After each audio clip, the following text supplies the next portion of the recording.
Hello, everybody, and welcome to the Talks a Lot Boys. I, as always, am your host. My name is Tyler, and of course, I am joined, as always, by the boys. We have Brennan. Man, it's been a long time coming, folks. Hell yes. And we got Kyle. Whoa, 2020, am I right? What a year. 2020. It's finally basically over. And because of that, we are going to be recapping, going over our top 5 albums of the year. Guys, this is our first year as a channel. You know, we've talked a lot about a lot of different music that has come out this year. We have an entire fucking show about it. You know, we do album reviews. We talk about all the music that comes out every month, ever since like July, because we didn't start this at the beginning of the year.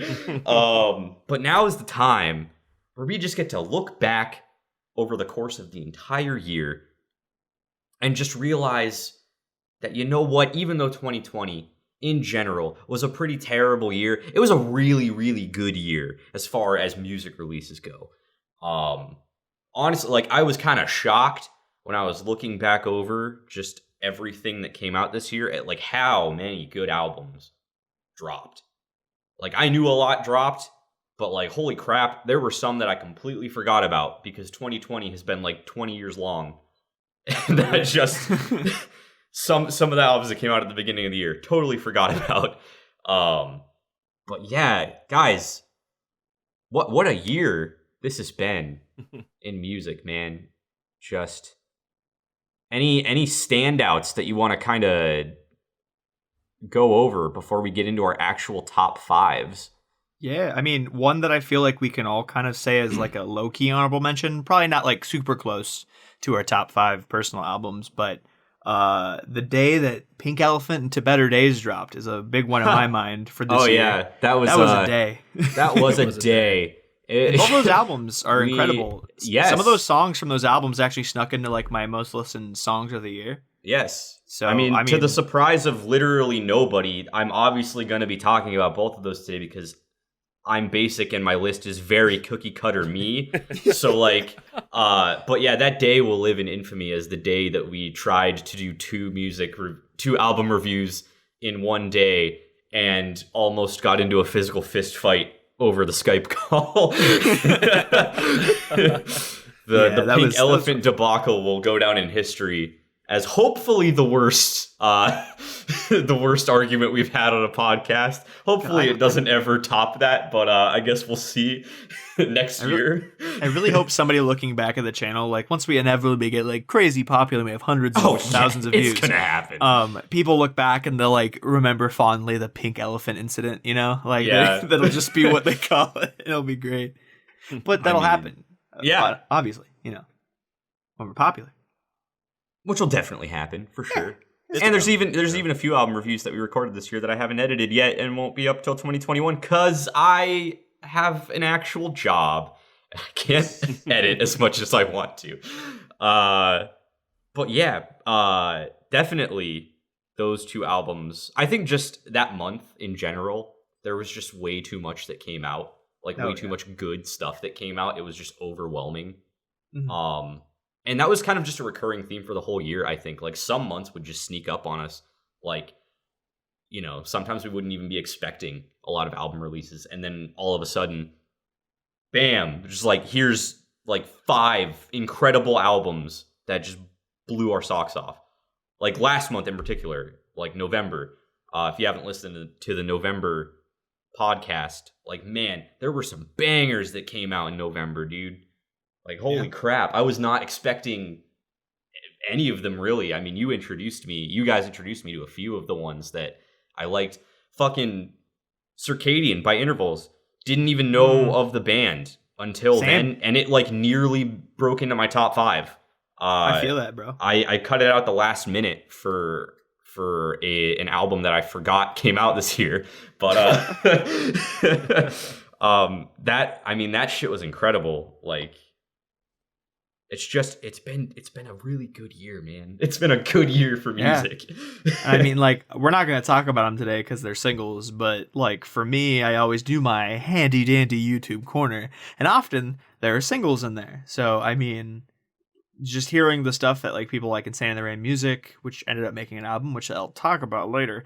But and Jonathan Young, especially like his Barbie Girl and all sorts of just absolute bangers throughout the year. Barbie Girl may be my like single of the year. I know we weren't planning to do that, but like low key, that song has like been on repeat since the day that it released for me. Damn, it is fair just enough. Motivational at the least, you know.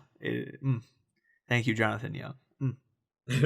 I think the biggest singles for me this year had to have been Real by Unprocessed for one, because it introduced me to the band in general, and now I have albums of slappers in my playlists just that I can listen to whenever I want. Also, that's the best song they've ever put out. Thank you, Brennan, for exposing all of us to that. And then also, one of my personal favorite bands, Shrezzers, released 2 singles this year. That's right. Which they were both absolutely incredible. The last one they put out, Phoenix, has their new vocalist who sounds surprisingly similar to the original vocalist, which is great.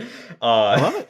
And I am just mad excited. Like 2021, they're going to be putting out more stuff. Hopefully an album, maybe. That's just me being optimistic. They never said that, but they've been posting stuff on social media that they're working on new content.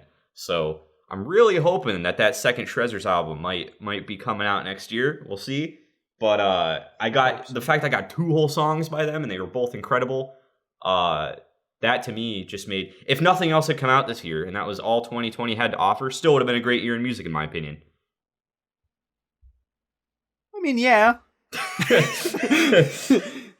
But this is a thick tune basket of a year, sir. Oh, yeah. We got so many other things. I mean, honestly, I forgot that Real was in the first month that we did this show. Yeah, it was. I just looked back and I saw it in my July playlist, and I was like, well, hot damn. It's been a long time coming. And I can't wait to do a whole year of this show. Oh, I know. I was just about to say. Have a year in review, full year. Because we, just a brief tangent history lesson about our content here. When we started this channel, we had no idea what we were doing. We still don't. I just want to make that very clear. But like when we decided we were going to review the new Dance Gavin Dance album, we got just like I think the YouTube stats said we had like 999% more views and interaction on that than we had with any of our other content up to that point. We kind of realized like, hey, maybe music content is like the way to go. We started doing the album reviews, and then I just randomly in the middle of the year had the idea for the monthly podcast. We started doing that. No one really watches them, but they're, in my opinion, the most fun thing to make. And I love getting to hear you guys' playlists every month. I love getting to make playlists every month, just talking about all the shit that comes out. So like next year, when we get to do it from like the beginning of the year to the end of the year, we have a full 12 months of playlists and new content shit. It's gonna be awesome, man. I'm so excited. I'm so freaking excited. I'm ready for a butt ton of new music, sir. Hell yeah. There's gonna be so fucking much. Brennan, would you like to throw anything out before we get into the actual meat of this podcast? Well, I have 2 quick albums I want to give a shout out. They made my honorable mention. Man, so I had like 10 albums that were in like hand-to-hand combat to get into my top 5, and probably the two that got knocked out the quickest is Fracture from a band called Bleed From Within, and How to Survive a Funeral from Make Them Suffer. And I mean, fuck, it was tough. Bleed From Within, the instrumentals were on point, so that's all I really want to say about that. How to Survive a Funeral, if it was just a little bit longer, it was like 10 songs in like 35 minutes pretty much, but if it was just a little bit longer, I probably would have cracked it. But other than that, I mean, you guys were saying that this year was just full of incredible tune baskets, and holy shit, it might have been a bad year regardless of everything else, but damn, it was just a strong year for music. Hell yeah, dude. For And sure. I can't wait for 2021 where we have 12 months of playlists Yeah, it's gonna be amazing. I cannot wait. Well, guys, I guess we're gonna hop right into it.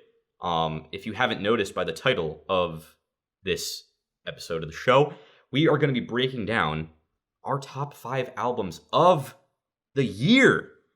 It was very hard to come up with a list. Probably harder for you two than it was for me, but I still had trouble.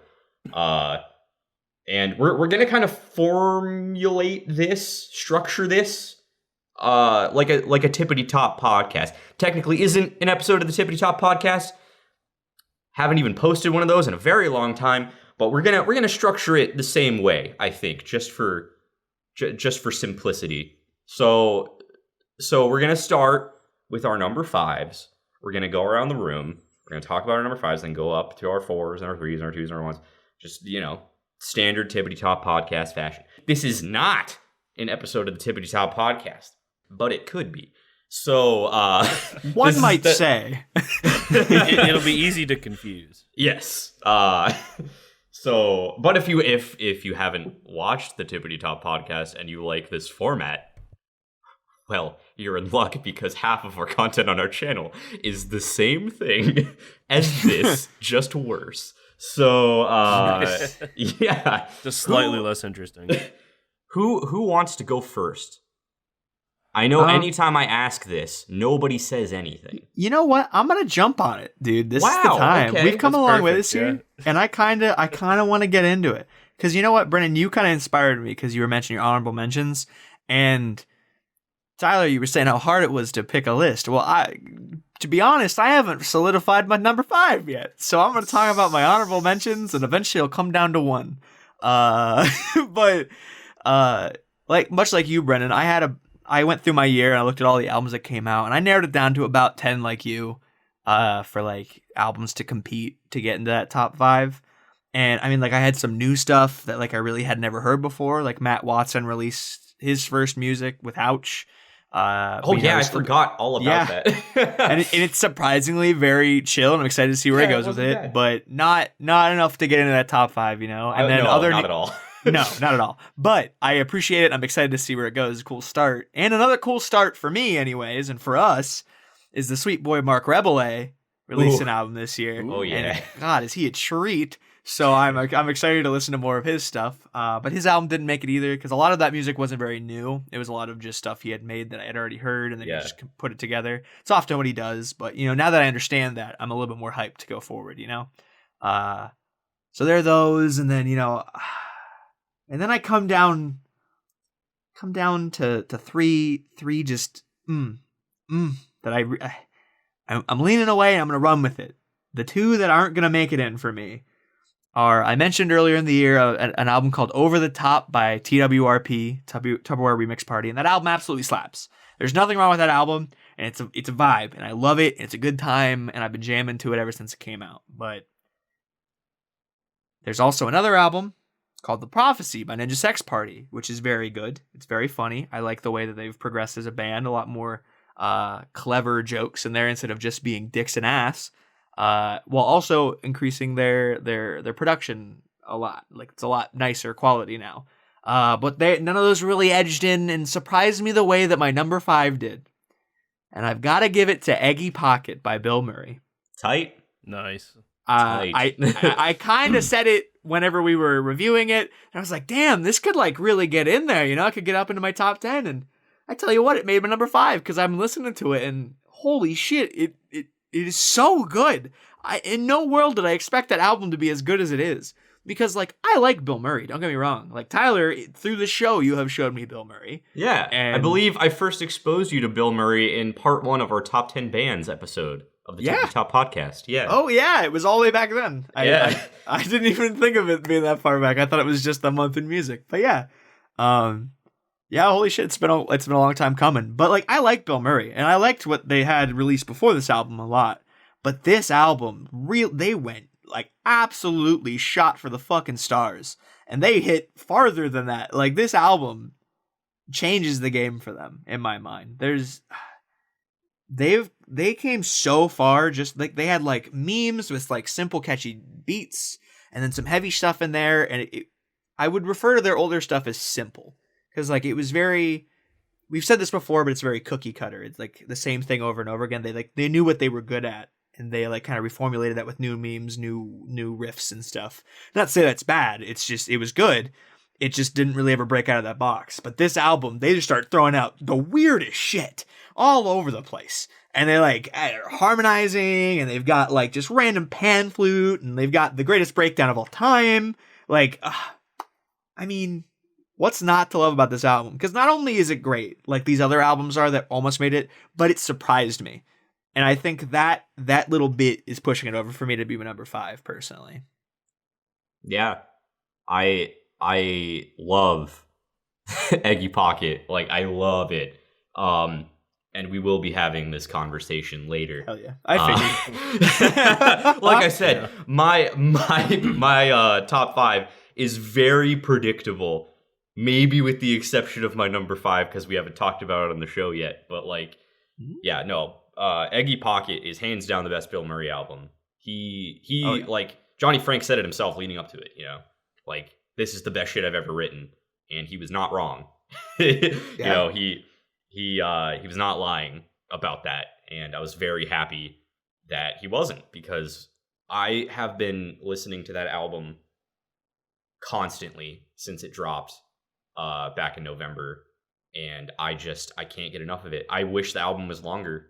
Yeah, but no, that's my biggest I complaint respect that it is short. I mean, most Bill Murray albums aren't long, to be fair, but like this one, it's only 7 songs, but they're all bangers, and I respect that. Trim the fat out. Just bangers only, please. Thank you. Yeah. I mean, I love Bill Murray. We said it before, but I'll say it again. I think Fluoride and the Hard Seltzer is the best tune on that. Absolutely. But very close to it, for me personally, are Post Almond Clarity and the Midwest Lawn Care Dads Who Smash Brews, or whatever the hell the whole thing is called. Yeah. I'm breaking my trend of naming it weird things. I'm actually saying it because it made it in my top 5 and it deserves it. So, those 3 specifically jump out to me, which is great because they're the middle of the album. Yeah, and they are the top 3 songs that we ranked when we did a song ranking of the full album, which you can check out by going to our channel and going and watching that video. Yeah. I mean, like Tyler said, Johnny Frank said that, you know, this is the best shit he ever written, and as weird as it sounds, I think that's an understatement. It was just, you can't really do that. I guess that's not technically possible. But to me, I had an expectation for better than what they had released, and they surpassed that for me. So they surpassed that for me anyways. So, I mean, massive props. And I'm super pumped now to see what Bill Murray released in the future. Because at first I was like, oh, cool, new Bill Murray. But now I'm like, oh, shit, there's going to be more Bill Murray. So I'm excited about it. So we'll see where it goes, you know? Cool. That's my number 5. Tight, man. Solid pick. Brennan, what is your number 5? Solid Chubb.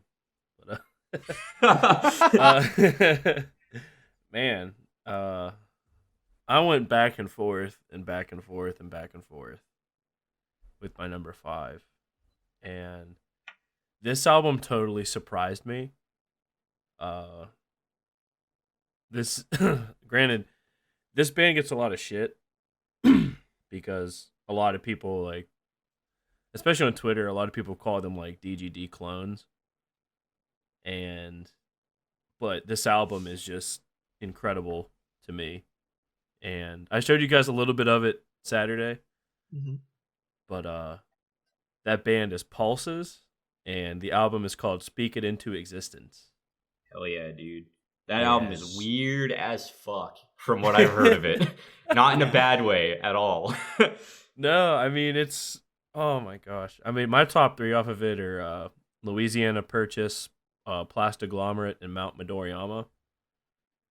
Man, this is, imagine DBM2, but better and today. And that's what I get from DBM2, but better and today. I like it. I will say, as a person with questionable taste, I like DBM2. Oh no, I mean, I love DBM2. Here nor there. I love DBM2. I mean, I don't like John Mess's vocals in it, but fair. I'm not in the minority. But man, like from start to finish, like every song is like unique. They put a bunch of like different kind of like bits and stuff in there. Like during Louisiana Purchase, there's a part where like he's literally just talking like with auto tune, Yeah. and it's like totally out of place, but like it's totally out of place, but it fits. Like that's, I mean, Dance Gavin Dance is usually the band that pulls that off, but it's cool to see other bands like attempt stuff like that and also pull it off. Mm-hmm.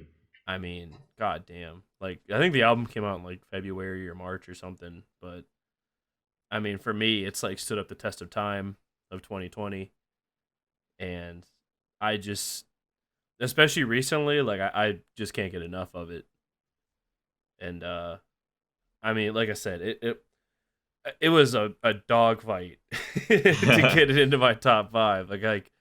Like these 10 albums I've listened to religiously the past few days, and Pulses just came out at number 5 for me. Hell yeah, man. Yeah, I mean, man. from what That's I've one heard, that I really need to listen to more, because I've only listened to the songs that you've shown me a few times, but like I keep forgetting about it and I never go back and listen to it on my own.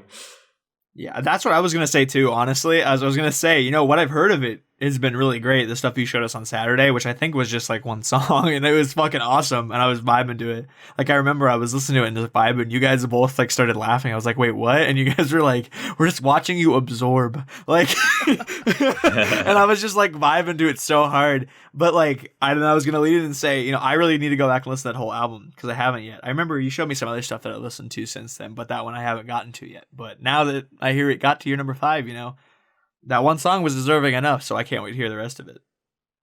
Hell yeah. Oh, yeah. Yeah, I mean, I showed you that, and I showed you one from their old record. That was it. Yeah. Yeah, it's called What's Good, What's Really Good. Yeah, that one. that was song is one of something. like the most like well written choruses. Like, I don't know, Yeah. it just tickles my fancy. You know what tickles my fancy and my Alright. ear holes? Hit us with it. My number 5 album. Now, I know I mentioned briefly at the beginning that Circadian by Intervals almost took my number 5. And until like maybe an hour before we started this podcast, it was my number 5. Oh. But then I remembered there was another instrumental band that released an album this year. It was like a long time ago in the year, to the point that I just kind of forgot about it. But since I have listened to this album way more than I've listened to the Intervals one that I just discovered like 3 weeks ago, I have to go with it. And that album is Technicolor by Covet. And Nice. holy yeah, God, dude. what a fine, pristine, tasty, smooth album that was. Like, Covet is probably my second favorite instrumental band behind Polyphia. Obviously, Polyphia didn't release anything this year, but Covet gave us this beautiful album. They only have one other album other than this, and it's like half the length. I think it's only like 6 songs for their first album. But FRS. yeah, that album, this one- FRS, like blew my mind the first oh time. yeah, I no, heard it. it's incredible. And like the first time I experienced them was with Brennan when we were seeing DGD on tour for like the 5th time, and Covet was opening for them, and we had no idea who they were, but like they came out, and admittedly we were hammered, but like Jesus, they blew our minds. They're just so fucking talented. And the thing I really like about this album in particular, above their previous album, is that Yvette Young actually does vocals on some of the songs, and she has an incredible voice. I listen to her solo stuff a lot in my free time. She has a couple acoustic EPs, but I love her voice. Not only is she like one of the most talented guitar players ever, but she's a pretty good singer. And you know, like in Parachute, I think that's the first song they ever released where she did any vocals at all, and it blew my mind because I had never heard her sing until I heard that song. I remember when they released the single, and I was like, damn, she's got pipes. And I went and like immediately listened to like her solo stuff. And she has vocals in the closing track of the album too, Farewell. And that's just a beautiful song also. I mean, this whole album is just a vibe, man. Like, it is math rock, but it is like the chillest form of math rock. Like Covet just manages to hit this vibe and this tone that is just super, super chill, and just, I don't know, whenever I listen to it, it just puts me in a serene state, and I love it. I've listened to this album so much throughout the year. I can't believe I forgot that it came out this year. I guess just because 2020 time has no meaning, you know. I just sort of time is a construct. This sort year of thought it more came out last year for some reason, but no, the Technicolor came out this year, and it has to be my number 5, man. As far as instrumental albums go, this is my favorite one of the year. And damn, if you guys haven't listened to it, highly recommend it. It is a time. Yeah, dude, that album fucking slaps. I mean, Covet's just phenomenal all around, so Yeah. it doesn't surprise me at all Mhm. that album was fantastic. So, Yeah. I mean, solid choice. And I had forgot about it too, honestly. Like 100% I'd forgotten about it. But, Yeah. I mean, Covet's fucking incredible. Yeah. Like the Intervals album slaps, but like the Covet album is just beautiful. Like there's no other way to describe it. It is just like, it's just art. That's like the only way I can describe that album. Like it is just art. Period. It is great. I love it. Hell yeah. Well, Tyler, you know, Yeah. you know what else? It's been a long time coming. Feels like it's been so long since we've heard it. What is it? It's my number 4 because Oh boy. this album in particular is very special to me, right? It's always these next 4 have been very solidly my top 4 ever since we came up with this happening. And this album in particular has been going on for the last year in being created. One song like every other week has been created and released on YouTube by a man named Insane in the Rain Music, otherwise known as Carlos. I forgot your last name, but Carlos. Big fan. You didn't know his last name. But he's been creating the Sinnoh soundtrack which is Pokemon Platinum and Diamond and Pearl. He's been recreating all of the songs from that soundtrack in a jazz style for the last year. And that album is called Sinnovation. And it came out this month, actually. I get it. In December. Yes. That's a good one. And it is... Something about this album just feels like such a journey for me, especially in this year amongst any, like... If this came out any other year, it might not feel as much of a journey as it does this year. Because I don't even have to say it, we've been through a lot as a race of people. And to have, like, every once in a while, these little nuggets of not only my childhood nostalgia, but recreated into this jazzy, fun piece, all slowly to be created into this one huge project. This album's 50 songs long. And it's 50 songs. I mean, have you seen a video game soundtrack recently? I mean, that makes sense. Thing. So, I mean, it is incredible what this man has created. I mean, real quick, I'm gonna go through. I mean, like the way he redid the Mount Coronet theme struck fear into my heart, because that area of that game is so difficult, way more difficult than it needs to be. But that music just gave me the PTSD I never thought I had. Fucking the different town themes like Veilstone and Eterna City and Eterna Forest all have like just like it all pours back into me. Fucking the Galactic battle theme for like when you're fighting Team Galactic gets me all hype again. Like he has brought so much to that original music to not only heighten it, but be able to capture those feelings of nostalgia and like give them to me every single, like a couple times a month for over a year now, has just been such a fantastic, fun journey for me. And I've decided I'm going to try to Nuzlocke Pokemon Platinum. I'm going to go for it here very soon. Nice. Because in celebration of this album, because now that I've been listening to music all year, I'm like, damn, I want to play those games again. So I'm going to do it finally. I haven't done a Nuzlocke in a long time, but just damn. I mean, I could go on about this album forever because there's 50 songs on it, but I'll just say, like, if you want some nice jazzy Pokemon music, if you're a fan of Pokemon or a fan of jazz or both, check out Insane in the Rain Music's Synovation. Incredible. And it was all created during the year that he graduated from fucking Berkeley. It was a senior year, and he made this on the background. Like, I can't even fathom that. He probably has no time. Absolutely no none. life whatsoever. No. It's insane. Also, I didn't even say a bunch of these songs were made with a big band. Like, he brought together a big band to produce like big band versions of some of the songs. And to do that in the middle of all this is already fucking impressive. Like, yeah, for real. On top of just like then also creating songs with other people where he had to like do it online and like put it all together and post and everything. Like, I just thinking about how big of a project that this must have been for him, especially during his senior year of music school, which I only did 1 year of music school and it was ass. So I can't even fathom what it's like to go all the way through and get to the end of it. So, I mean, massive props to him. I mean, wow. It blows my mind, and I think everyone should check it out. It's hands down one of the best things that came out this year. But I have 3 other albums that I think edge it out a little bit for me, and but I'll get to those. But my number 4, it's Innovation, it's Innovation Music. It's been a fun time, and I'm really glad that it's a wrapped up package just in time for Christmas. Is that our last YouTube corner of the year, Kyle?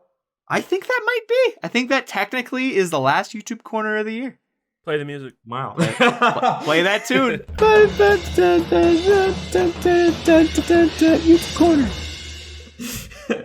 Nice. Wow, I didn't even think about it that was the last YouTube corner of the year, technically. I mean, it's all songs that have already been in the YouTube corner pretty much, but... And you know what that means?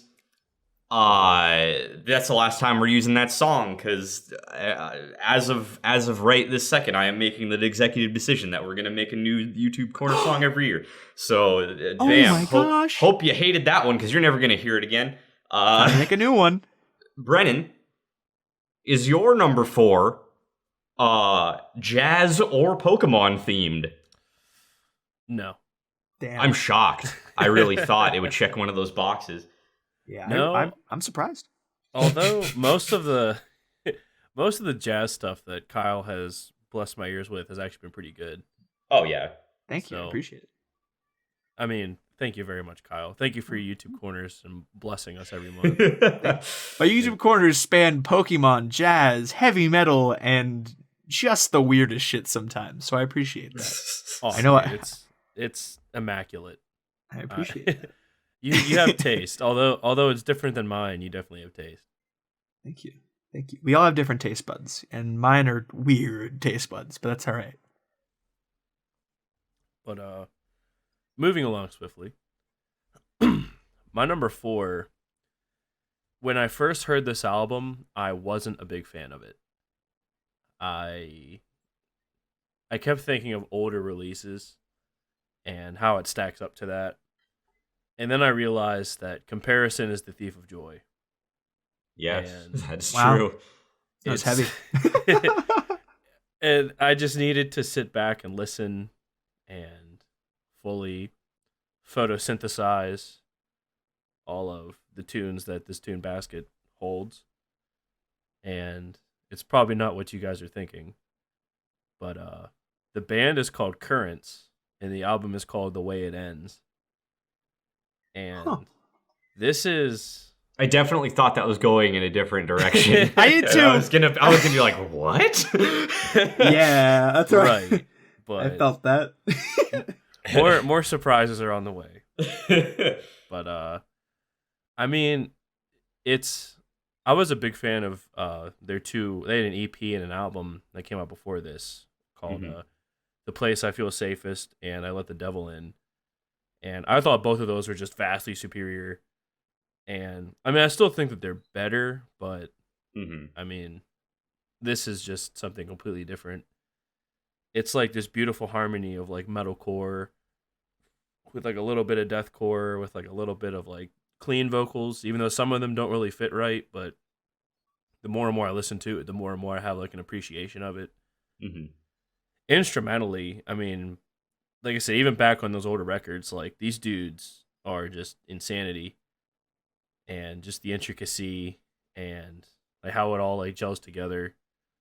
I mean, it's incredible. My top 3 songs off of it are Poverty of Self, Kill the Ache, and Better Days. I heard a lot of people say that this album is good if you listen to it like from front to back, but I mean, I never do. I usually just cherry pick songs I like the most off of it, but these last few days listening to it from front to back, I'm like, damn, like this really is one of, in my opinion, one of like the monuments of 2020 as far as like the metalcore scene. And you guys are probably thinking I was gonna say like Dance Gavin Dance or something. No, yeah. But, no, I mean no. We're saying Oh. no. That's what we're. I am like I said, there surprises await. And I totally wasn't expecting you guys to listen to this album. But that's why I was like, oh, I might as well just have like a playlist, throw it together real quick. But yeah, that's fair. Man, this is like, as far as metalcore goes, I mean, this band should be towards the top.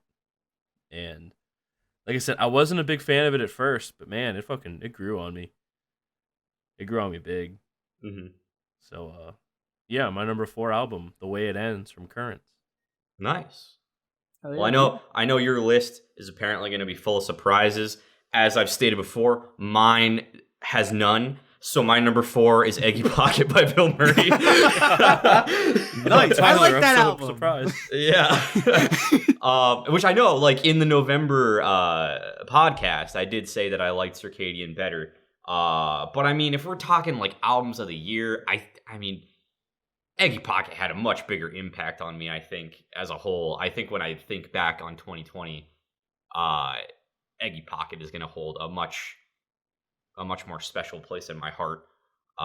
So that's really why I picked that. And yeah, I mean, we already talked about it, you know, when Kyle brought it up for his number 5, but it's Bill Murray's best work. Fluoride in the Hard Seltzer Water is the greatest song he's ever written. And yeah, we're not going to waste any more time talking about Bill Murray. You want to hear us talk about him more, go watch the video where we talk about that album for an hour. Kyle, we're on to number 3. What do you got?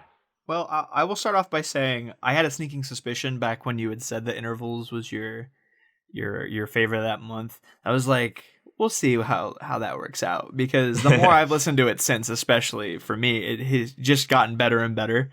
Yeah. Like you just keep hearing more things out of it. You keep catching new things. Like that album is just so complex in every moment of it that you just get more appreciation for it as you listen to it. So I'm really glad that it's your number 4, and I mean, understandably so. That album fucking slaps. It's my number 5. I feel that. But like you said, on to our number 3s. So this is where things got really hard for me, because I always knew what my top 4 were going to be. And Innovation always kind of sat at the number 4, but these 3 hit me in a very special place, all of them. And I legitimately had no idea what order I was going to put these in.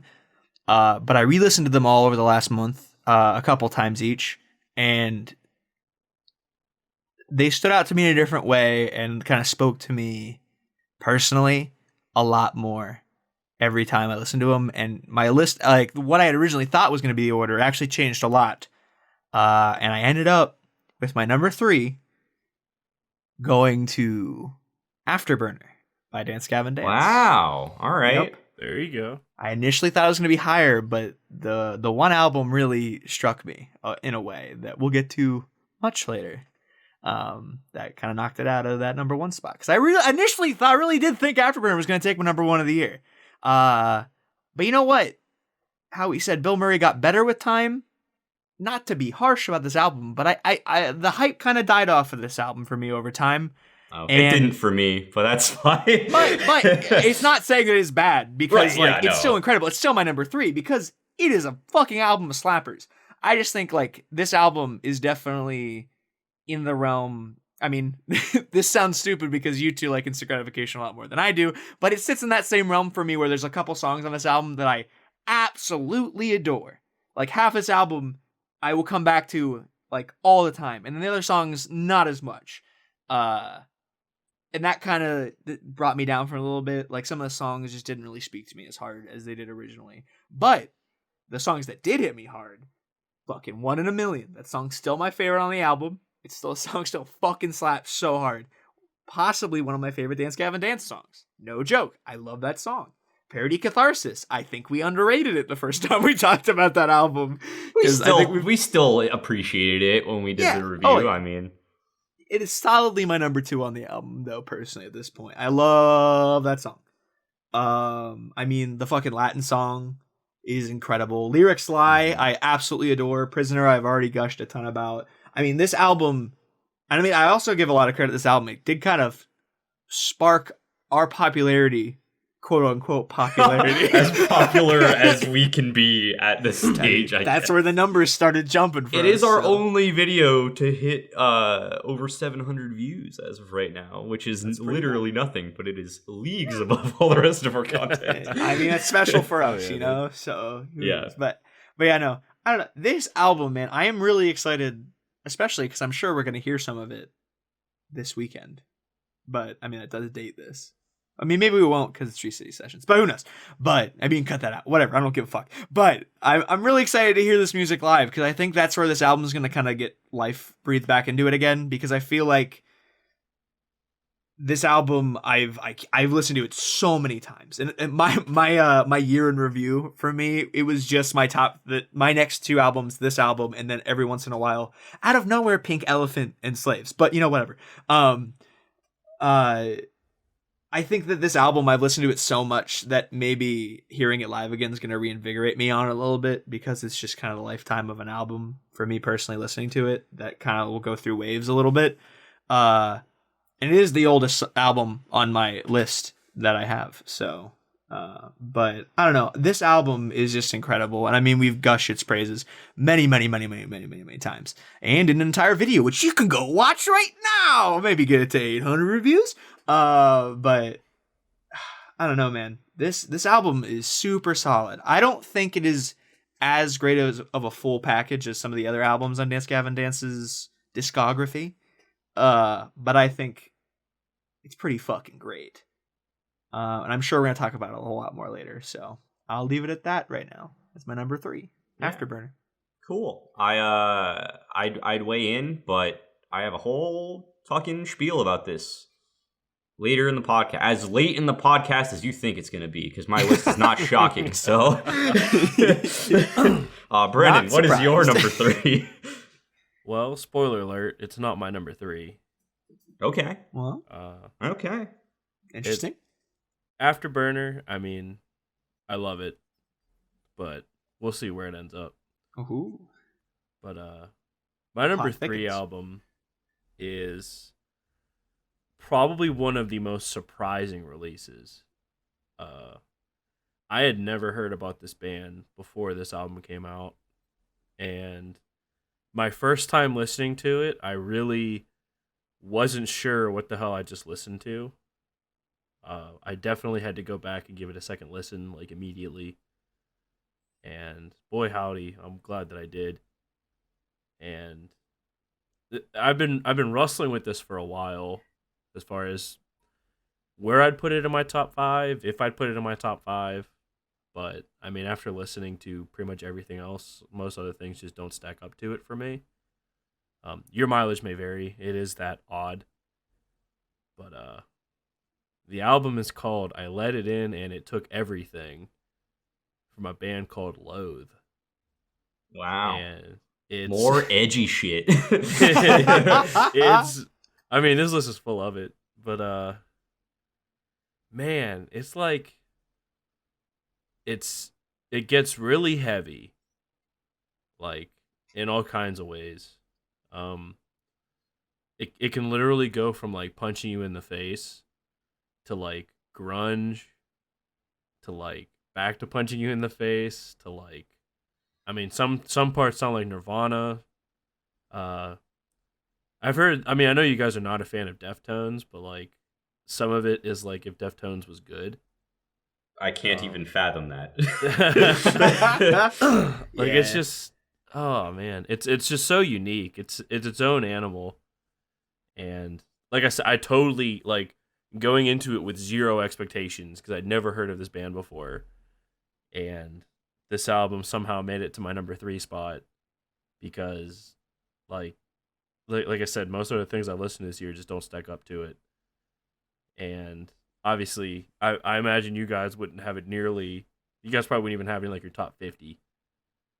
But I mean, I don't know if I even have 50 albums that came out this year. I was but, about to say it would make it in my top 50 because I don't think I had that many albums come out. Plus, you gotta remember, I do fuck with the heavier stuff too, just not as much as you. So if I took the time to go out of my way to listen to it, I might have an appreciation for it. I mean, it's holy shit. Like, one thing that I can really appreciate about this album personally, because I'm in the same boat as Tyler. I mean, we've said this a million fucking times on the podcast. But, is that I always really enjoy the instrumentals especially in the heavier shit. So I mean, there is at least that. I really dig the instrumentals in some of the stuff that you show me. So that being said, it might make it into my top 30. You know, don't sell it short. You know, you never know. I mean, my top 3 are Aggressive Evolution, New Faces in the Dark, and Screaming. And all 3 of those songs, like, just show off, like, the spectrum that this album is. I love that there's a song that's just called Screaming. And it's crazy because, like, most of the song sounds like Nirvana could have wrote it.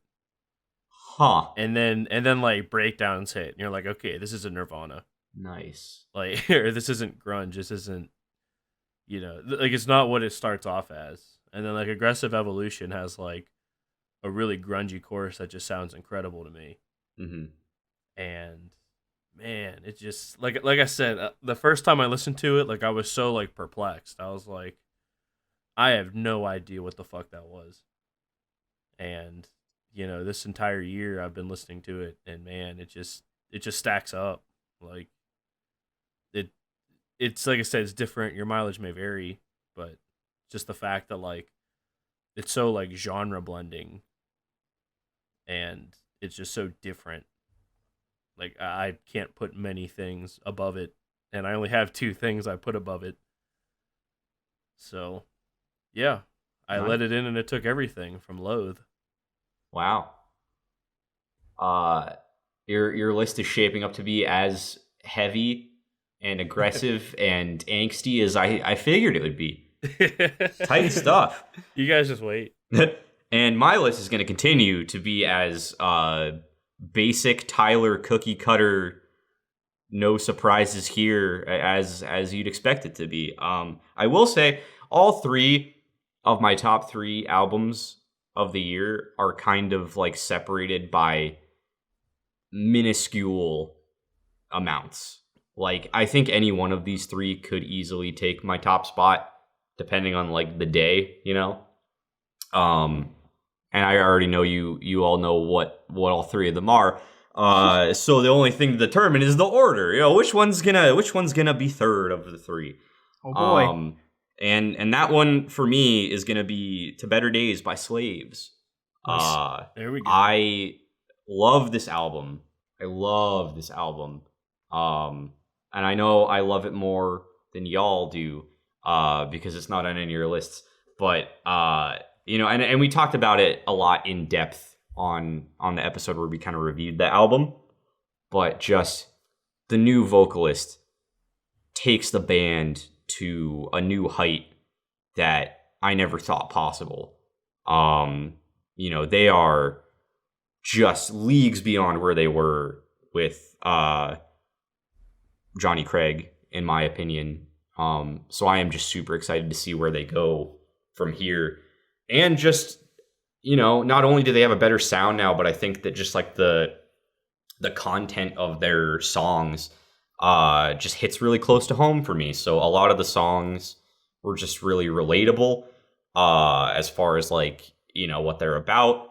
And that just kind of makes it hit a lot harder for me. It really is just an album that I think is going to hold a special place in my heart for years to come. Like, even I'm sure I'll go through phases where I listen to it less, but just I think the impact that it had on me when it dropped, and just all the hype I had for it leading up to it, because they released some of the singles like a year before the album came out.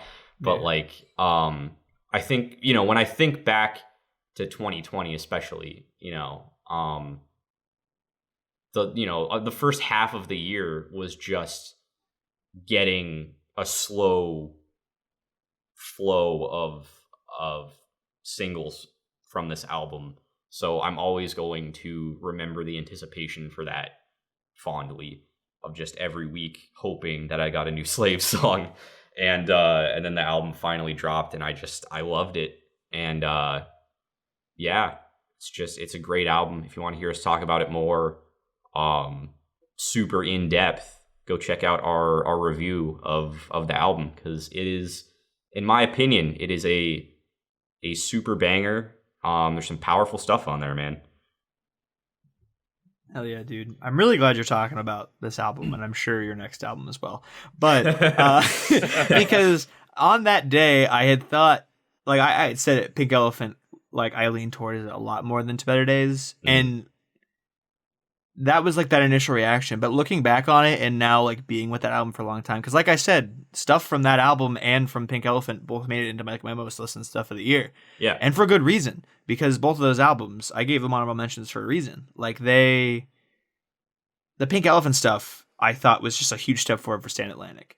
But To Better Days at the time was like right around when you guys had introduced me to Slaves. I really didn't know a lot about them before, like maybe the month leading up or the 2 months leading up to it. You guys had showed me them and their older stuff. And I remember listening to older stuff and I was like, all right, that's pretty dope. And then this newer stuff, and I liked it a lot, and I kind of criticized it a little bit. But looking back on it and like seeing that change for them as a band and like what they are now, and like listening to it more, and just like, wow, is it just like a huge step in my opinion, the right direction for them? Like it is such a good sound for them. Like, yeah. The big realization for me was I listened to their older stuff and I went, oh, that's pretty dope. I wouldn't mind if that came into my shuffle. And then with this newer sound that they have, it's like, I want to hear new stuff from them. Exactly. And that alone is like a huge step that like I'm excited for, that I never really knew of them before this change for them. And I'm super pumped to see the future for them. And I'm really glad you're talking about them, because I think it was a huge point in our year as a channel for sure. It was a monumentous day. Not only because it was a tough day, but also because those albums were bangers. So absolutely definitely. Awesome pick for your number 3. Yeah. Cool. Wow. Well, Kyle, I guess we're on to number 2. Holy cow. Number 2 means poop. Kyle, you want to? I'll tell you what. My album's anything but poop, Tyler. Oh, sick transition. Yeah. Thanks. Hop on the segues. We saved it. I thought we were going to be like a little nervous there with the, we saved it with the poop. Great. So, my number 2, like I said, my top 3, super close. Didn't really know which way they were going to go. This one, however, is very predictable for me to show up here. Maybe people thought it was going to be number 1, but it ended up landing number 2. And it's Jesse Volume 3 by Jacob Collier. Wow, I figured that'd be your number 1. I thought that'd be higher. Yeah, it was initially a battle between Afterburner and Jesse Volume 3 for number 1. And then on many re-listens, something about that number 3, which is now the number 1, has just absolutely rebirthed something in me. And I'm very excited to talk about it. But we'll get to that. And I've never talked about it on the show before, so that's exciting. But my number 2, Jesse Volume 3. I mean, I have absolutely hyped up this album as much as possible this year. And it did not disappoint. This album is just absolutely mind-blowing to me, to the point where, I'm happy to say, it got nominated for Album of the Year overall. So that's super fucking exciting. At least the world has a little bit of taste. Yeah, it won't win though, but I mean, I'm glad it got nominated. I have a shred of hope, a little shred, and if it happens, God, I'll be excited. But anyways, it's gonna be Taylor Swift, and I'm gonna kill myself. Jeez. Yeah. Because I mean, it's 2020. It's 2020. What else is gonna happen, you know? But this album, right? Because I've said it many times, but this project that Jacob Collier's gone on is a 4-volume mega piece of like albums. I don't know what you'd really call it. It's just a huge work of music broken up into 4 volumes, and this is the 3rd one. And each one has had a little bit of like a different taste to it. The first one was very orchestral. The second one had a lot more like broken down, maybe like some African beats in there, very acoustic.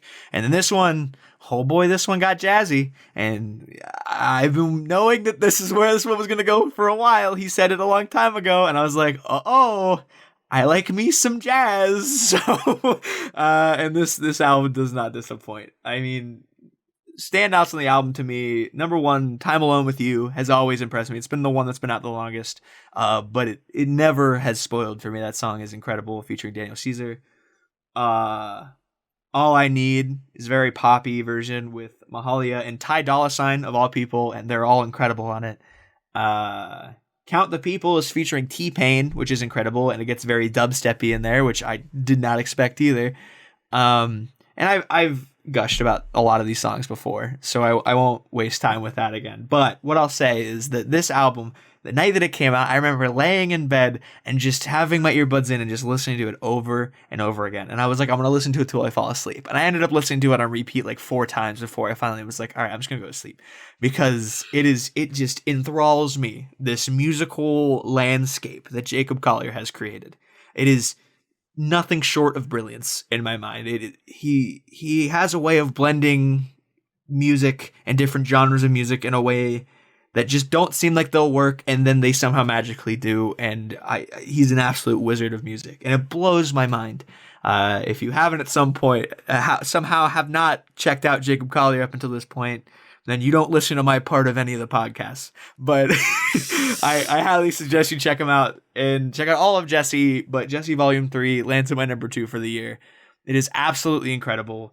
Also some very like light broken down stuff with In Too Deep, featuring Kiana Lede, and He Won't Hold You, which I think that song specifically did get nominated for another award as well. He Won't Hold You in particular really is moving. If you have not heard it yet, it's quite beautiful. So check out the whole album. It's phenomenal top to bottom. It's just a masterpiece, man. I don't know what else to say. It's incredible. So check it out. It's my number 2. Super pumped to hear what he's got next, but this one pleased me. I liked it. It's my number 2. Liked it a lot. So yeah, that's what I got. There we go. Yeah. Brennan, what pleased you enough to be your number 2? Brennan, tell me what man. pleased you. That is a loaded question. Back whenever we did our top 10 musical artists, like bands, artists, whatever. Back then I had just recently discovered this band, and they had an album called The Mortal Coil that, I mean, it was just, for a debut album, it was just insanity. And this album came out back in February, and man, it's been on repeat pretty much since. Like, there's times where like I had to take a break from it to like, listen to stuff for this month of music. But I mean, there's songs on it that I'm gonna put on my all-time playlist. And the album is called The Death of Me, and the band is called Polaris. I really thought this was going to be your number 1. No, it's my only complaint. It is only 10 songs, and I mean, some of the songs are long, like some of the songs are short. I mean, I can't really say it's a short album. I mean, it's 41 minutes. I mean, it's not bad for a 10-song album, but like, I don't know. I wish there was just a little more to it. Like, if there was like an 11th or 12th song, like, man, this would be number 1 hands down. But I mean, like, Pray for Rain might be one of the best album openers I've ever heard. Damn. This band, they are super technical. I mean, they don't do anything flashy, but like everything is just crisp. They definitely bring the heavy. They got some breakdowns in it with, some funky patterns that, really just make you want to open up a pit pretty much anywhere I'm at. I mean, like they don't, like I said, they don't do anything like crazy, like off the wall. Like, this isn't, you're not listening to like a Dance Gavin Dance record or, you're not listening in intervals or anything, but like, damn, it's everything I wanted from a metalcore album. And I mean, it just doesn't disappoint whatsoever.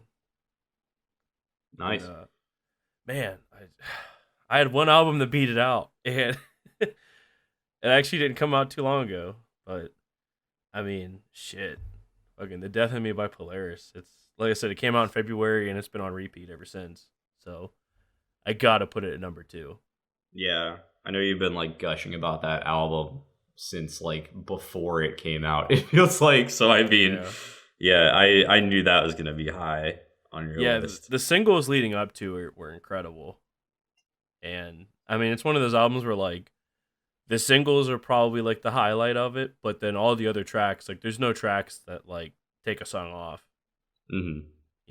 I mean, it's just, I mean, even like their soft song, it's called Martyr.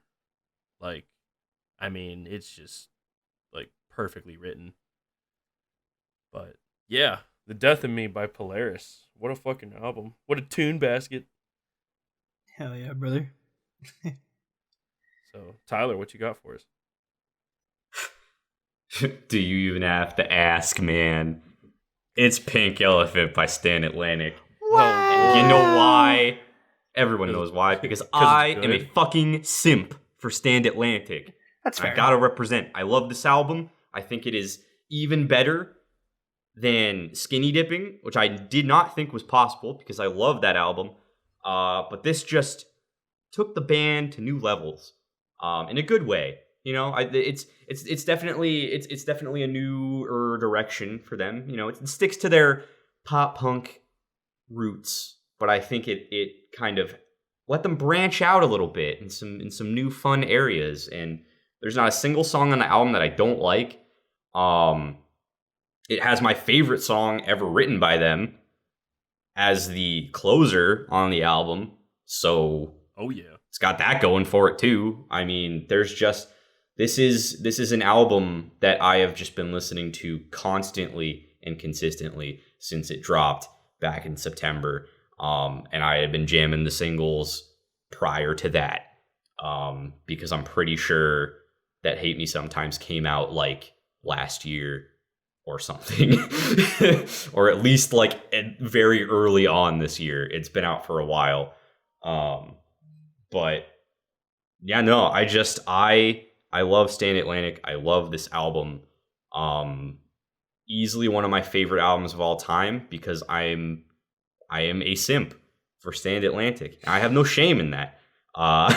I really like them. I'm pretty sure I'm the one who introduced both of you to them. Yep. So yeah, no, to the shock of literally nobody, this is my number 2 album. It could have been my number 1, but let's be real. I wasn't gonna put it above a DGD album. And I mean, clearly I'm the weird one because Brennan doesn't even have it on his list, and you had it at number 3. So I'm very surprised it wasn't on Brennan's list. So I mean, unless it is his number 1, then you've been trolling us. But I have a feeling my list isn't over yet. I mean, maybe I'm wrong. Maybe I'm jumping the gun here. But you said that the list was gonna surprise us, and if that's your number 1, then it's not that surprising. You also just said that the next album that you're going to talk about came out recently. So yeah. Well, April's pretty recent. Is it? I mean, this year, no, but that's a stretch, I would say. But I mean, some might say. Anyway, I will give a full explanation when the time comes for it. He's gonna be like, I actually fucking hate Afterburner. We're gonna get there. This has all been a guise. This has all been one elaborate ruse. But yeah, everyone knows what my number 1 is, and we'll get to it. We'll get to it a little bit. But first, we're gonna go to Kyle's number 1. So Kyle, lay it on us. What is your number 1 album of 2020? Well, oh boy. What is your hashtag album of the year? Wow. My hashtag album of the year. I really didn't think it was going to be. And then on re-listens, I had initially thought, top 3 for sure. because of how much I listened to it. But the more I listen to it, and like especially compared to the other ones, this album just hits me so personally and so close to home that I don't think there's any other choice for me but to put Andy by Rally Ritchie as my number one album of the year. Hey, I like that album. I know you do, and I think we literally just introduced one song of it to Brennan this last week. Yeah. Which was and it was STFU. pretty tasty. I'm not gonna lie. And that wasn't even like the top couple songs in the album, in my opinion. So Yeah, no. I mean, congratulations, everyone! If you haven't heard it before, we've got an episode coming out about it in the future. Yeah, we recorded that a few months ago. Man, it's how is that not posted yet? Wow, Man, that's great. No. It's like we only have one editor or something. It's so weird. But no. Which I'm excited for everyone to hear that, obviously, because obviously I think this album's pretty great. This album, man, wow. I talk about it a lot in the episode, which check it out, please. But I've been a fan of Rally Ritchie for a very long time, quote unquote, because it's been the last like 3 years. Comparatively to the other two people that were my 2 and 3, that's not a long time because those two have been a fan of a lot longer. But I was introduced to Rally Ritchie by the Game Grumps, actually, oddly enough, because he also played Grey Worm in Game of Thrones and then ended up being on Game Grumps on YouTube. And he's a really cool guy, and he said he did music. So I was like, well, shit, I guess I'll check it out. And I checked out his music, and it was pretty tasty. His first album was fantastic, and I was like, man, second albums are tough, you know? You never know where a band's gonna go with their second album. It can be like an absolute slam dunk, or they can kind of like lose wind. And this album absolutely blew my mind. Like, to put it in perspective, Rally Ritchie's first album is very produced, you know? He's still very vulnerable. He still talks about a lot of very raw emotional feelings, but in this album, he kind of cuts that out a little bit. He lets himself be rough, be gruff, and like there be like breaks in his voice and stuff. Talking about really very like serious things that have happened in his life. This album is almost just like his heart fucking pouring out of him in the form of music, and it is like jaw-droppingly good. I fucking adore this album top to bottom. There's not a bad song on this album. There are some different ones where like it's very just him and a piano, but even those aren't bad at all. They're just beautiful in their own way. For me, standouts most of all, Time in a Tree, personally, because that song's been out the longest. That song's been out for fucking years, and it finally made its way onto this album. And it's cool, right? Because it kind of feels like a journey of him, like, you know, he made this song and it was kind of like, oh, okay, it's a little different. And then he continued to make more different music into the form of singles that came out before this into this full album, which is just very vulnerable. And like I said before, like this album is just, I speak about it in the episode, so check it out if you want to hear the full long form version of it. But check it out in the future.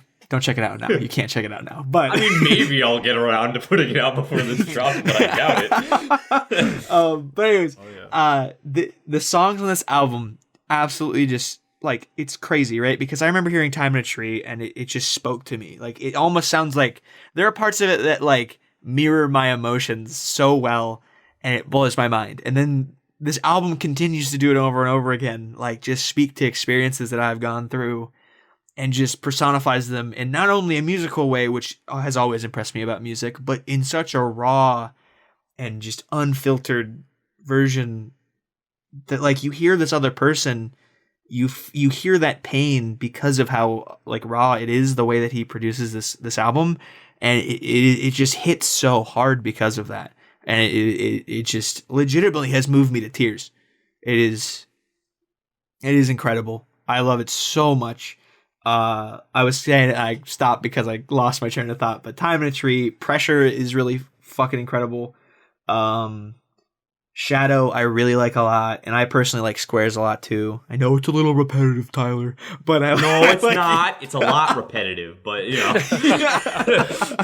I love it though. I love that. I love that song so much. And I mean, we've talked about some of the songs before because like Squares, the live version, came out on our last episode, but yeah, which ironically I had on my list. I ended up having it on my list too because I just completely didn't hear that. I don't know how I just completely went over my head. I missed it, but But yeah, no, this man, Yeah. I don't know what more to say about it without like getting really emotional about it, because like that's how just much it hit me in an emotional way, and it is incredible when music can do that, and this album did it for me, man. And Yeah. I hope it does it for some of you. So check out Andy by Riley Ritchie. It Yeah. is phenomenal. I did really enjoy that album. I'm glad that you and Nico had me make that episode with you, because otherwise I probably wouldn't have checked it out. And like, real talk, like that is a really good album. There's some really powerful stuff on there. You know, it might have cracked into my top 10 if I had been forced to like rank that many songs. Who knows? But yeah, definitely, I would recommend checking it out too. It's definitely some good stuff for sure. In a genre that I typically don't always gravitate towards. So, yeah, I'm really glad that you showed it to me. I'm glad we ended up making an episode about it, because I was listening to it so much and I was just like, fuck, I just want to talk about this stuff. Yeah. And so I'm glad we ended up doing it, and I'm glad everyone else will be able to hear it very soon. Yeah. Quote unquote very soon. We'll see what happens. Yeah. Well, Brennan, Well. tell us why Afterburner is not your number one. Yeah. Tell us why Afterburner Well- didn't even make it onto your fucking list. Yeah. Sir. I hate that I'm about to say what I'm about to say. This album didn't grow on me the way I wanted it to. I don't think it's bad. Like, I'm not here to trash Afterburner. Like I said, it was involved in the fist fight to be in my top 5. But I just don't love it. I don't know what it is. It's just some of the songs like don't really grab me the way like a lot of songs in pretty much every other album they have does. I mean, I don't know. It's different than I thought it would be. And now that we've had like 8 months to just process it, it hasn't, like, I can't, like, the only Tillian release I could put it above is Acceptance Speech. Like, every other Tillian release to me is just superior. Mothership? Yes. That's questionable, but okay. We're allowed to have our own opinions, I guess. I'm not alone for once. I'm not the only one who likes Mothership. I think a little Mothership, even though Mothership has, all right, Mothership has the lowest lows that the Tillian era Dance Gavin Dance possesses, bit. I could see but it that. also has some of the highest highs. Yeah. All right.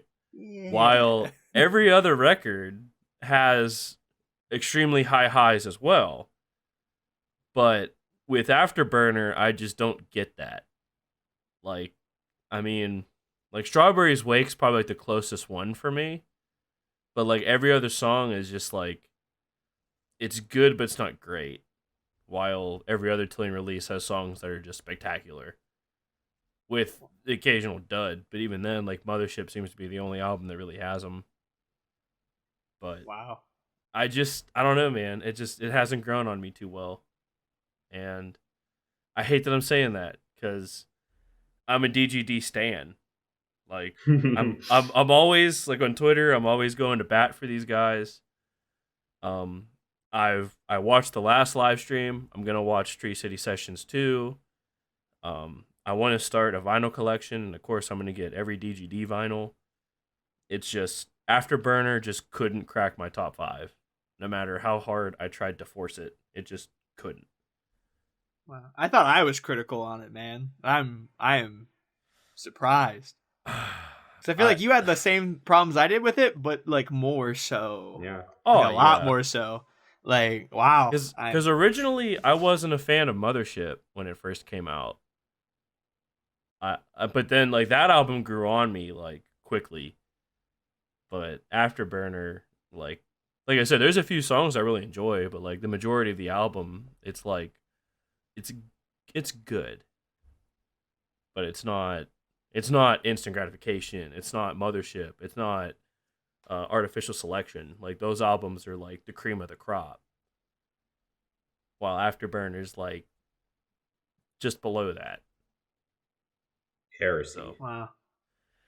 Pretty Yeah, much. I didn't expect to hurt this much today. That was That's was okay, Kyle, surprising. because I'll heal your wounds right up once Brennan's done talking Oh, about whatever I was the about to fuck say, he I thinks know- is better than Afterburn. I know Tyler's going to. I am gonna go full simp mode for this album. So don't you worry, Oh, Kyle. Oh no, Okay. I know it's coming. I will suck its cock nice and clean. Thank I you. will. I mean, that's what I was expecting the both of you to do at the number one. I figured Andy was gonna be the last unique one. You know, I thought I will put that cock right back in its pants. So Damn, it's what a gentleman. it's good. I just don't love it. Damn. But anyways, Wow. my number one was my album of the month for the month of October, and to me, it is everything I hoped from this band's quote unquote comeback. Their last two records, especially Dark Divine, I just didn't like how it was mixed. And a lot of the songs don't really hit me the way their first two albums did. But damn, they came back with a fucking vengeance. And the band is like Moss to Flames, and the album is called No Eternity in Gold. I mean, it has everything. It has the instrumentals. It has like excellent vocals, like screaming, and then like the choruses are all like really well written. The breakdowns are fucking gnarly. Some of the songs, like it's weird because they came out with An Eye for an Eye in 2013, and I remember listening to that album thinking, "Damn, this feels like it's kind of ahead of its time." And like there are people that don't like it because of that, and I feel that the albums like in between like kind of had a different style that fit their time a little bit better. But then this album, like they kind of brought those vibes back for me, and like it fits now. Like 2020 is like what this album was perfect to come out in 2020 instead of it coming out of 2013. And man, like it's nonstop. It's like I said, it's everything I wanted in an album. And obviously it doesn't have like Will Swanson on guitar like blessing me with just serenades of excellent guitar work, but like it's close. It's not wild, it's not off the wall like he is, but it's definitely like just intricate and like ooh, it just gets me, dude. And from start to finish, this album to me is just perfection personified in a record. So my number one, No Eternity in Gold from Like Moss to Flames. I was wondering when you were going to talk about this album. Yeah, I was Because like, I knew you loved it, and like thinking back before we recorded this today, I was like, Brennan's gonna have like Moss to Flames on there. I know he fucking was ecstatic about this album before, and then for good reason, man. I think this album is super fucking good, dude. I remember when we recorded that, and I often when I listen to your stuff, I'm just like, all right, some heavy shit. But this one like really caught my eye, and it is really like really superbly well done. Like I said before, like instrumentals really catch me in this kind of music, and this one is like the cream of the crop for sure. So I didn't think it was gonna get your number one, but hell yeah, dude. I'm glad Apparently they're big solid. Polaris fans, and you can definitely hear it. Oh yeah. Oh yeah. So, I guess they're friends or something, but makes sense. yeah, I just like listening to all this, I just couldn't put anywhere else but number one. Hell yeah, man. But Tyler, you need to tell me, why am I wrong?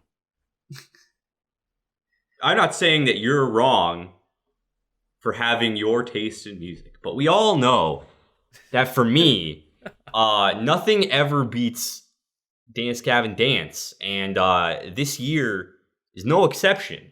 I love DGD to an unhealthy degree, and in 2020, the worst year ever, one speck of light that shone through it all was DGD blessing our ear holes with brand new tunes and managing to somehow innovate and expand their musical horizons even more than they already have, which is just insane to me that they managed to keep putting out just absolutely banging albums where they're trying new stuff, being even more experimental than the previous album and making it work, and just introducing me to just riffs and vibes that I've never even fucking thought of before. It's like when DGD gives you new music, it's like you're experiencing a brand new color. Like your brain is just not able to process it until you fucking hear it, you know? That's so true. Like that's what it is. So, you know, it might be a basic ass answer, like from our crew, but I'm sticking with it. No controversial opinions from me. I am sticking with my heart. I am sticking with the basic answer. DGD released an album and it was good. So my number one, my album of the year is Afterburner by Dance Gavin Dance, because why would it not be? It's me. I like them. I don't need to justify this. It was a great album. You know, you might not like it as much as previous albums. I get that, but you know, like you said earlier in the episode, the comparison is a vampire of joy or some shit, you know? Comparison is the thief of joy. Yeah, there we go. Like, there it is. I don't know. To me, like, I have never been more hype for an album. You know, maybe the last two DGD albums, you know, it's probably tied the amount of hype. But, you know, I expected great things. I was not let down. You know, I guess I can kind of agree that like maybe this album doesn't have as many like standout songs as some of the previous albums, but you know what? I don't care. I like every single song on the album. If an album comes out and has no bad songs, I'm all about it, especially if it's Dance Gavin Dance, you know? I'm gonna jam the shit all the time. It's, you know, when my Spotify gave me my year review, whatever, 3 of my top 5 songs were from this album. So, I mean, I listened to it a lot. I mean, I just listened to this band a lot, but still. Yeah, no, I knew from the day that it graced my ears that nothing was going to even come close to topping it in my eyes, for this year's album drops. And I stand by that. I can respect the fact that you thought other things were better. I really do. Just me. I'm just basic, so I don't care. It's just where I'm at. I love this album. I think it is incredible, phenomenal, perfect. Question mark. Nothing bad about it, and it's truth has been spoken. It is my number one. I will not be swayed. Different mileage for everyone, you know. Yeah, but mileage may vary. But I mean, from the day we heard that album, we all were like, "Damn, this album is fucking incredible." And it's not that it's like, it absolutely is. Like, there's no doubt in my mind that album is phenomenal. Yeah. You compare it to the majority of albums that came out this year in general, it's still in talks for all of our top 5s. Mm-hmm. Made it on both of our lists, not Brennan's, but it was still honorable mention. But like that, I mean, it's my top 10 for sure. Absolutely. I mean, I thought it was going to be my number 2, possibly even my number 1, and then on re-listen of some stuff, it ended up getting shuffled down to 3. But I said, those top 3 were close for me, and the majority of this album is like some of the highest highs, I would say, for DGD, in my opinion. But I think that it has a couple more songs in it that are good, like a nice middle of the road. Because I don't think this album necessarily has lows. I really don't. But I think there are highs, and there are some like more middle of the road songs that are really good. They don't hit the high highs. That's where it kind of doesn't compare to some of the other DGD albums specifically.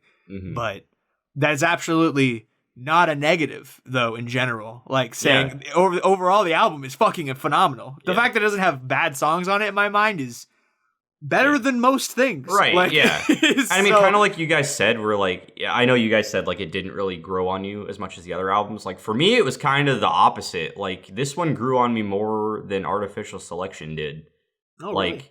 Yeah, because like honestly, like because when Artificial Selection came out, I was like, this is the greatest album of all time, and like I still really like it. I still really like it. I mean, you can see from our review of it that like I love that album. I don't think there's any bad songs. However, in my shuffle, I tend to skip more songs off of Artificial Selection than I do off of Afterburner. And that might be because it's like the newest shit, but like even when Artificial Selection came out, I definitely felt that while I thought it was a good album, there was like a point in the album where I think it kind of like dipped down into like it was kind of like it starts off strong and then it goes to an area of like me just waiting for the other stuff to come. Like, you know, Flash and the Rattler, like I just kind of, they're good songs, but I don't care about them, you know. And this one, I didn't really feel that, especially like now, like when I'm listening to it. I listened to it today, again, just to make sure that I was going to be in this state of mind. I was committing to this, right?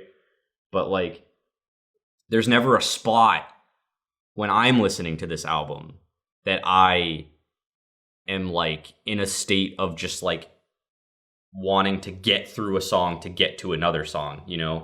I like to just take all of it as it is. I enjoy it every single second of the album, every step of the way.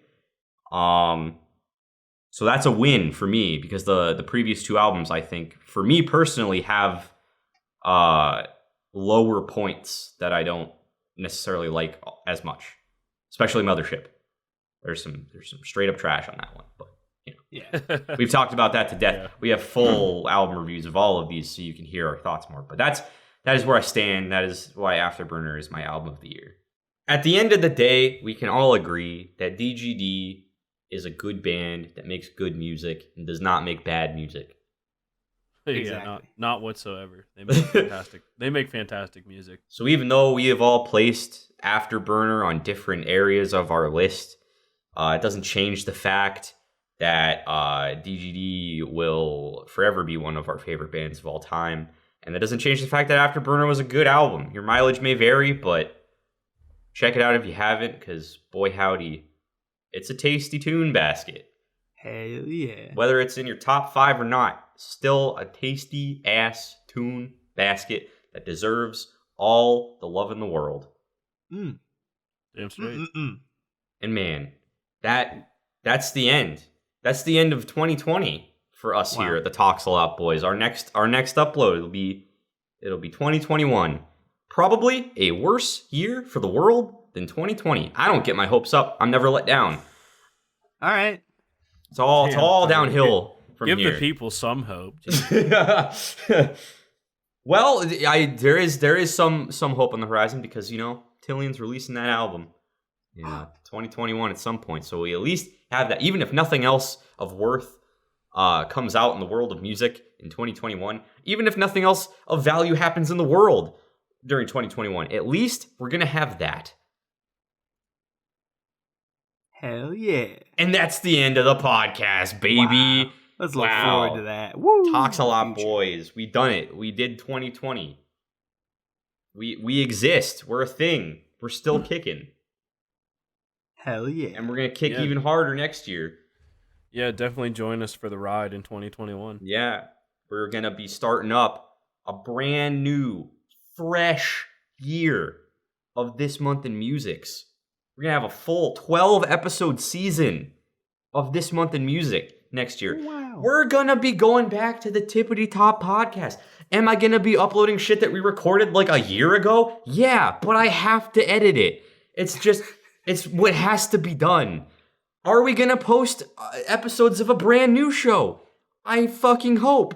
Are we going to do more album reviews? Of course we're going to do more album reviews. It's the Talks a Lot Boys. It's the only thing we're good at.